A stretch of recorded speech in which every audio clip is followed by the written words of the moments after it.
نبی صلی اللہ علیہ وسلم نے حضرت ابو ہریرہ کو اپنا نعل جوتا پکڑایا اور فرمایا کہ یہ جوتا لے کے جاؤ، یہ علامت ہے کہ تم میرے پاس سے ہو کے گئے ہو، جو بھی ملے اس کو کہو کہ من قال لا الہ الا اللہ دخل الجنہ، جو بھی لا الہ الا اللہ کہے گا وہ جنت میں داخل ہوگا۔ حضرت ابو ہریرہ بھاگے بھاگے جا رہے ہیں، بھائی خوشخبری سنا دوں لوگوں کو۔ ملاقات ہوئی حضرت عمر سے۔ حضرت عمر نے ابو ہریرہ کو دیکھا کہ آپ جوتا لے کے جا رہے ہیں، سید الانبیاء صلی اللہ علیہ وسلم کی نعل شریف لے کے جا رہے ہیں۔ کہاں بھائی؟ فرمایا ایسے نبی نے حکم دیا ہے۔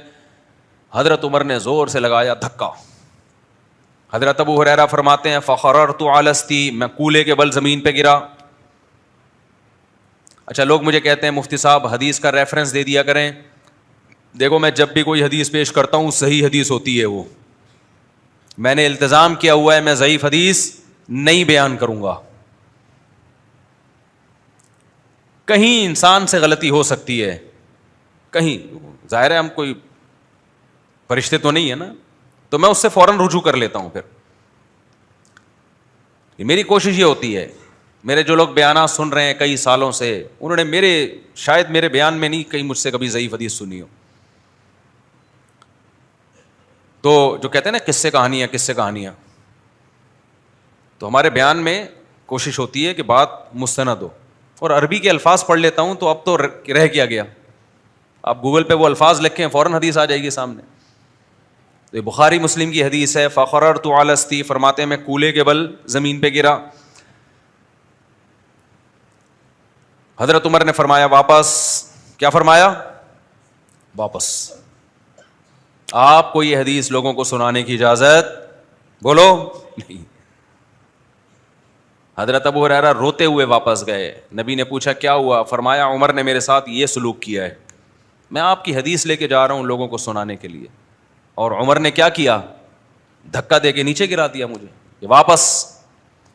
حضرت عمر کی نیت نیچے گرانے کی نہیں تھی، یہ ایسا ہی تھا جیسے حضرت موسیٰ نے جو قبطی کو تھپڑ لگایا تو مارنے کی نیت تھی نہیں، وہ بندہ مر گیا۔ تو حضرت عمر کا یہ مطلب نہیں تھا کہ نیچے گرا دیں ان کو، طاقت بہت تھی۔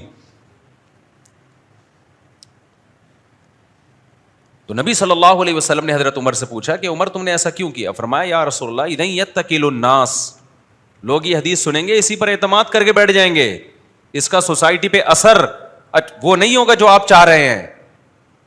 لوگ کیا کریں گے؟ لوگ کہیں گے اچھا صرف لا الہ الا اللہ کہہ دو، اب ہمیں عمل کی بالکل بھی ضرورت نہیں ہے۔ تو آپ صلی اللہ علیہ وسلم نے حضرت عمر کی تائید کی، ٹھیک کیا۔ سمجھ میں آ رہی ہے بات کہ نہیں آ رہی ہے؟ بھائی لوگ اس کا مطلب کیا سمجھیں گے؟ اب بتاؤ نبی غلط بات کر سکتے ہیں؟ ناممکن ہے۔ تو پیغمبر غلط نہیں ہو سکتے، سننے والا وہ غلط ہو سکتا ہے، یا اس کی مینٹل لیول سے اوپر کی بات ہو سکتی ہے۔ آپ صلی اللہ علیہ وسلم نے فرمایا کلم الناس علی قدر عقولہم، لوگوں سے بات کرو ان کی عقل کے مطابق، ان کے مینٹل لیول کے نیچے نیچے رہ کے بات کرو، ان کے مینٹل لیول سے اوپر کی باتیں، اب دیکھو جملہ ہی نہیں مکمل کرتے، اوپر سے کی باتیں مت کرو۔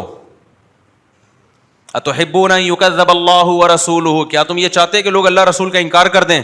بعض دفعہ بات صحیح ہوتی ہے لیکن وہ آپ کے مینٹل اپروچ سے آگے کی بات ہوتی ہے، تو اس سے آپ کو اسلام غلط لگنے لگتا ہے، حالانکہ بات صحیح ہے لیکن آپ کی کھوپڑی وہاں تک نہیں پہنچی ہوئی۔ تو دیکھو حضرت عمر نے کیا فرمایا کہ بات صحیح ہے لیکن اس کا سوسائٹی پہ اثر کیا ہوگا۔ بعد میں پھر یہ حدیث بتا دی گئی، بعد میں حضرت ابو ہریرہ نے بتا دی، چونکہ جب یہ اطمینان ہو گیا کہ بھئی عمل کی اب اتنی اہمیت بیان کی جا چکی ہے کہ اب اس حدیث کے لوگوں میں شائع ہونے سے نقصان نہیں ہوگا۔